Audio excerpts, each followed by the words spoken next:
मित्रांनो, आजचा प्रवास बँगलोर शहराजवळील चिकबल्लापूर या ठिकाणी असलेल्या एका ऊर्जा स्थानाचा. एक असे स्थान ज्या ठिकाणाहून आपल्याला योगाभ्यास करण्याची प्रेरणा मिळते, ज्या ठिकाणी आपल्याला देवादिदेव महादेव यांचे योग साधना करतानाचे पहिले रूप पाहायला मिळते. श्री आदियोगी ज्यांनी जगाला योग विद्या प्रदान केली. तर चला या व्हिडिओच्या माध्यमातून आपण भेट देऊया बँगलोर शहराजवळील असलेल्या ईशा फाउंडेशनच्या या आध्यात्मिक केंद्राला.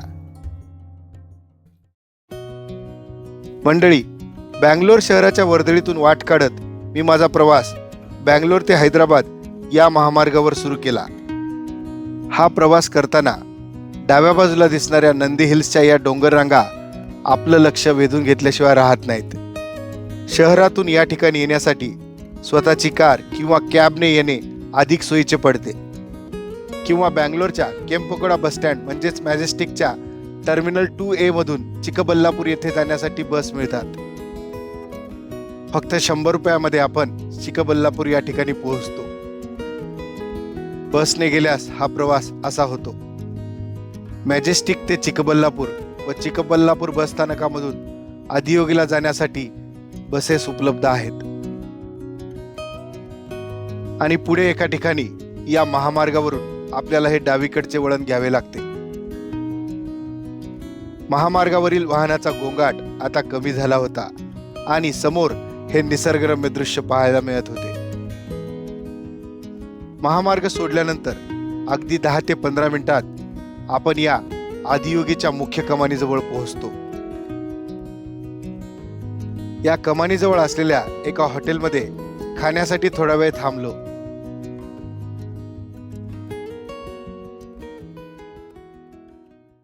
मंडळी नमस्कार, कसे आहात तुम्ही सगळे? आय होप तुम्ही सगळे मजेत असाल. मंडळी, बँगलोर दौऱ्यामध्ये आज आपण इथला एक आणखी स्पॉट एक्सप्लोर करतोय, म्हणजे आदियोगी ईशा फाउंडेशन चिकबल्लापूर येथे, जिथे श्री महादेवाचे योग साधनेमधले पहिले रूप आपल्याला पाहायला मिळते आणि ज्याला आपण आदियोगी असं ओळखतो.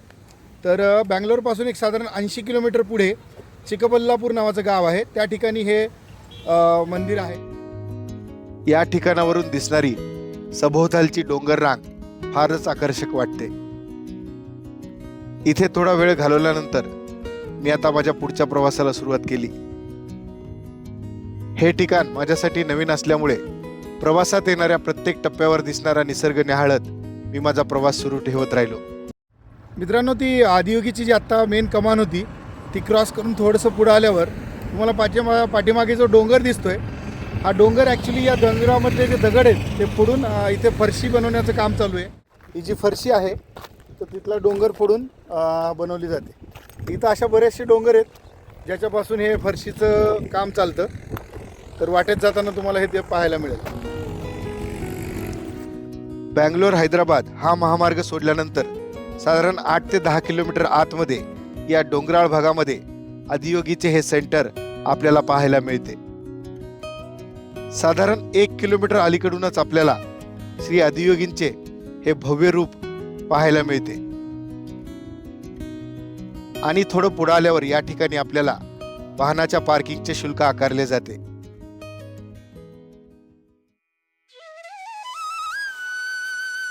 या आध्यात्मिक केंद्राच्या जवळ पोहोचताच आपल्याला हे भव्य त्रिशूळ इथे पाहायला मिळते. 54 फूट उंचीचे हे भव्य त्रिशूळ, ज्याला महाशूळ असेही म्हणतात, ते या ठिकाणी असलेल्या या 4 चाकांच्या वर स्थापित आहे. साधारण 1 टन वजनाचे हे चाक आपण सहज फिरवू शकतो. असं म्हणतात, हे चाक फिरवताना व्यक्तीच्या शरीर, मन व ऊर्जावर प्रभाव पडतो. या त्रिशूळाच्या खाली असलेल्या मंदिरामध्ये आपल्याला मातीचा एक मोठा भूलिंग पाहायला मिळतो. आणि याच मंदिरासमोर आपल्याला नागदेवतांचे दर्शन होते. या ठिकाणी असलेल्या नागदेवतांचे दर्शन घेऊन मी आता पुढे आदियोगी स्टॅच्यू जवळ पोहोचू लागलो. या ठिकाणी असलेली आदियोगीची मूर्ती जेवढीच भव्य आहे, तेवढाच इथला परिसरही आपल्याला भव्य पाहायला मिळतो. आता 5:30 वाजलेत. खूप भारी वातावरण आहे इथे.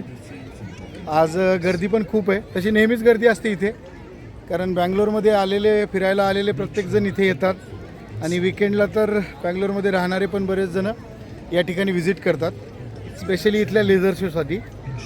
तर आता चला अजून परत आपण मूर्तीच्या जवळ जाऊया आणि अजून तुम्हाला मी जवळून दाखवतो ती मूर्ती कशी दिसते. भारी वाटते पण इथे, खूप भारी.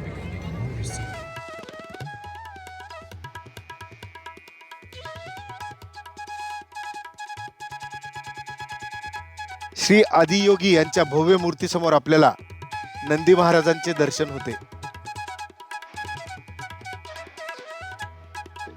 आणि याच ठिकाणी समोर आपल्याला आणखी एक मंदिर पाहायला मिळते, ज्या ठिकाणी दर्शन घेऊन भाविक वर मूर्तीजवळ दर्शनासाठी जातात.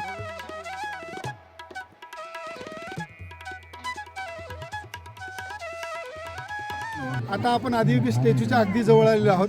तर इथून जवळून जे भव्यता आहे या स्टॅच्यूची ते आपल्याला पाहायला मिळते. ओव्हरऑलच ही मूर्ती खूप छान आहे आणि आज वातावरण एवढं छान आहे. ऊन तर अजिबात नव्हतं, आज ढगाळ वातावरण होतं, पण आत्ता सायंकाळी 5-5:30 वाजलेत. तर खूप भारी वातावरण या ठिकाणी आहे. तर आता आपण आणखी जवळ जाऊया मूर्तीच्या आणि बघूया. मूर्तीच्या गळ्यामध्ये असलेली ही रुद्राक्षांची माळ किती मोठी आहे हे आपल्याला जवळ आल्यावर समजते. 112 फूट उंच असलेली श्री आदियोगीची ही भव्य मूर्ती ईशा फाउंडेशन तर्फे या ठिकाणी स्थापित करण्यात आलेली आहे. मंडळी, या ईशा फाउंडेशनचे फाउंडर श्री वासुदेव जगन्नाथ म्हणजे सद्गुरू महाराज हे आहेत. ह्या आदियोगी स्टॅच्यूचे उद्घाटन 15 जानेवारी 2023 रोजी मकर संक्रांतीच्या दिवशी या ठिकाणी करण्यात आले. दररोज या ठिकाणी हजारो भाविक दर्शनासाठी येत असतात आणि खास करून इथला लेझर शो जो सायंकाळी 7 वाजता असतो ते पाहण्यासाठी फार मोठी इथे गर्दी होते. मित्रांनो, आदियोगीची ही भव्य मूर्ती आपल्याला तामिळनाडूच्या कोयंबतूर शहरामध्ये सुद्धा पाहायला मिळते.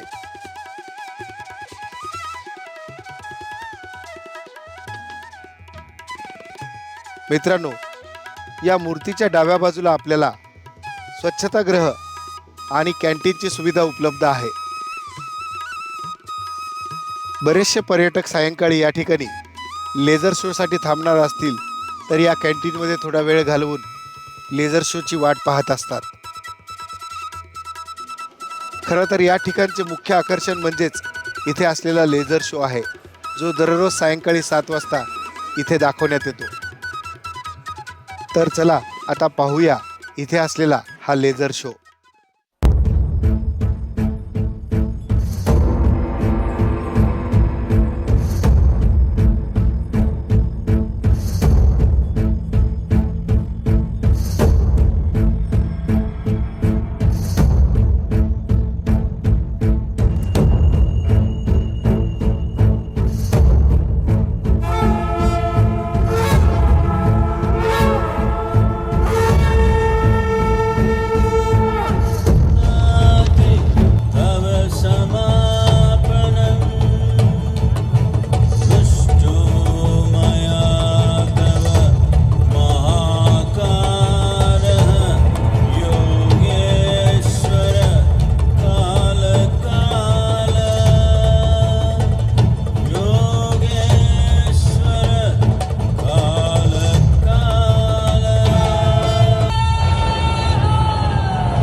Over 15,000 years ago, a being appeared in the upper regions of Himalayas. No one knew who he was, where he came from. The origins of this spectacular being were unknown.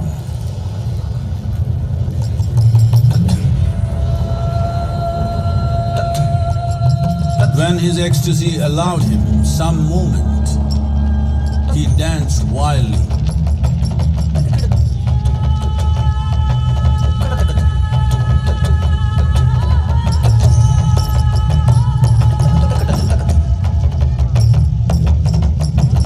When intensity peaked, he became utterly still.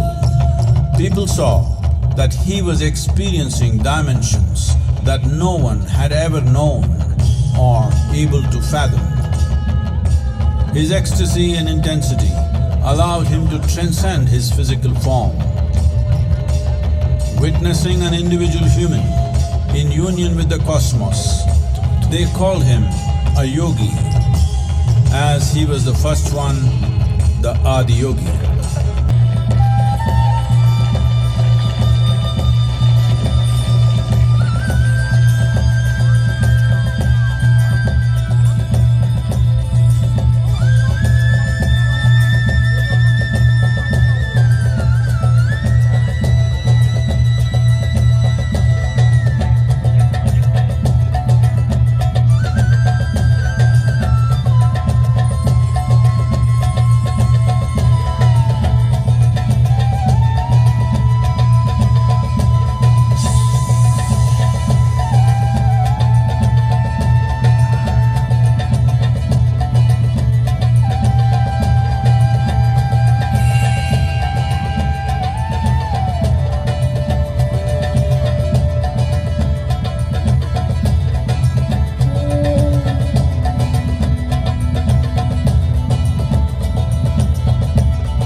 Devi Parvati, seeing Adiyogi reveling in ecstatic states, said, "I want to have what you have. Show me the way."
Adiyogi absorbed her and made her a part of himself, and hence he is the Ardhanari, the ideal man, where one half of him is woman.